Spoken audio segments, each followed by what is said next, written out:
Could Kobe Bryant have commanded a Roman legion to victory? To answer this, we need to examine three critical areas. First, what made Kobe capable as a leader? Second, what defined Roman military excellence? And third, how the Mamba mentality translates to ancient warfare. Let's start with Kobe's leadership philosophy. Bryant built his entire career on planning, discipline, commitment, and demanding excellence from everyone around him. He didn't just inspire teammates, he pushed them past their limits. Jerry West once said what impressed him most about Kobe was his desire, his work ethic, his competitive nature. Bryant would arrive at the arena at 4:30 in the morning before anyone else and work on his game alone. Syracuse coach Jim Boeheim witnessed this firsthand, noting Kobe worked out before practice, practiced harder than anybody, then worked out afterwards. He went 100% every single day and brought everybody else up to that level. But here's what separated Kobe from other great players. He wasn't afraid of confrontation. Real leadership meant being willing to say unpopular things, do unpopular things, even damage his own popularity if it got his team closer to a championship.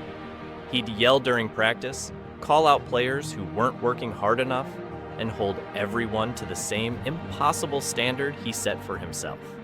Some teammates thrived under this pressure. Others left the Lakers or refused to sign there. That's the cost of excellence. Now consider the structure of a Roman legion, around 5,500 men divided into 10 cohorts, with 9 cohorts containing 480 soldiers each. These soldiers weren't just trained to fight. They marched, built fortifications, dug trenches, carried supplies, and maintained infrastructure.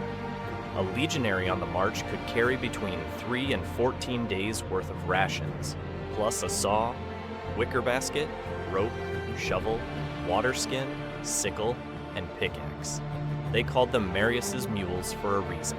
The backbone of this system was the centurion, career soldiers who ran day-to-day operations and issued commands in the field.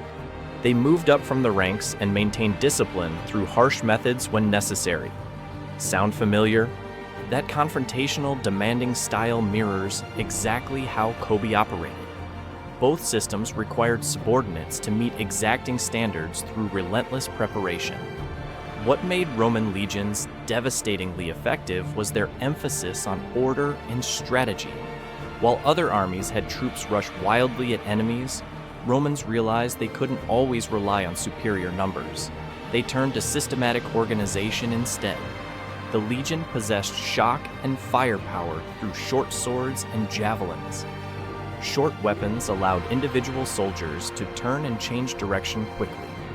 Careful articulation, rehearsed command systems, and the use of standards made the legion far more flexible than rigid phalanx formations.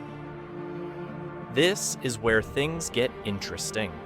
Bryant was meticulous about studying game footage, analyzing what worked versus what didn't, and imagining alternatives almost instantly. His desire to improve had no off switch. Roman generals operated the same way, studying terrain, enemy tactics, and past battles to refine their strategies. The real question isn't whether Kobe could handle Roman military structure. It's whether his specific approach would amplify what already made legions dominant. That answer requires looking at one particular story that reveals everything about how Bryant would transform an ancient army. Former NBA player O.J. Mayo once asked to train with Kobe. Bryant told him he'd pick him up at 3. When Kobe never showed, Mayo asked what happened. Kobe's response, 3 in the morning, not 3 in the afternoon. That's not just dedication, that's a complete redefinition of what preparation means. Bryant worked outside convenience, outside comfort, and most importantly, outside what anyone expected from him. Now imagine this mindset applied to a Roman legion. Surprise training exercises before dawn, unexpected drills at unconventional hours, preparation that exceeds what enemy commanders could possibly anticipate.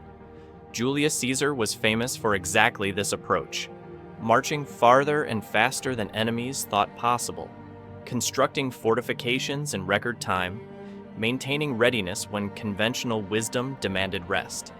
Bryant would take this to another level entirely.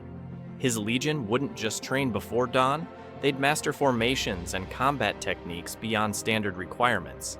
They'd study enemy tactics during off hours, maintain weapons and equipment to absolute perfection. The psychological advantage becomes overwhelming. Enemy forces wouldn't face a well-trained legion.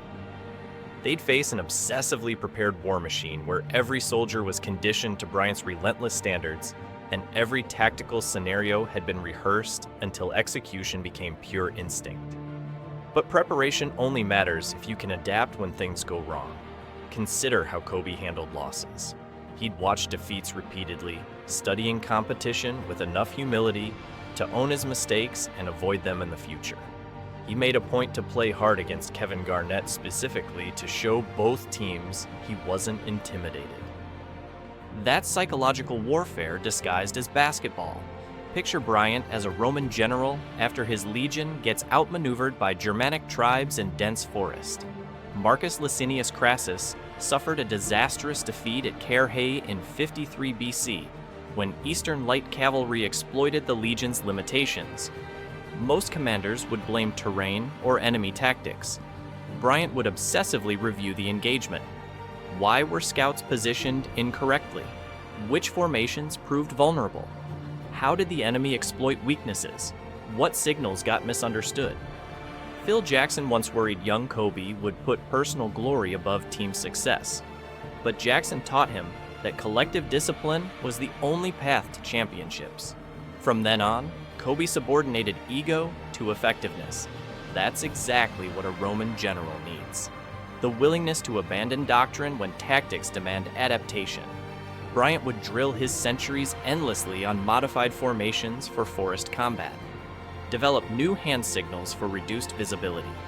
Train soldiers to fight in dispersed units instead of traditional formations. Incorporate lessons from auxiliary troops experienced in woodland warfare.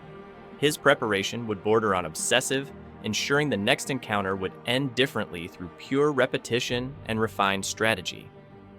The Roman legion was already an infamous killing machine thanks to structure and discipline. Every soldier, from recruit to commander, had a specific appointed task. That's how Rome dominated rivals for centuries. Bryant's system of accountability would amplify what already made legions unstoppable. Mediocrity wasn't tolerated. Excellence was the only acceptable standard. So yes, Kobe Bryant wouldn't just command a Roman legion effectively. He'd transform it into something enemy forces had never encountered. A unit where systematic Roman organization met obsessive modern preparation. Where tactical flexibility combined with psychological dominance. That's not speculation. That's what happens when you give someone who redefined excellence an army that already conquered the ancient world. The legion was Rome's ultimate weapon because it combined discipline with adaptability. Kobe Bryant spent 20 years proving those same qualities could carry inferior teams to championships. Put that mentality in command of 5,500 soldiers who already conquered empires, and you don't just get victories. You get a force that redefines what preparation and execution mean on the battlefield.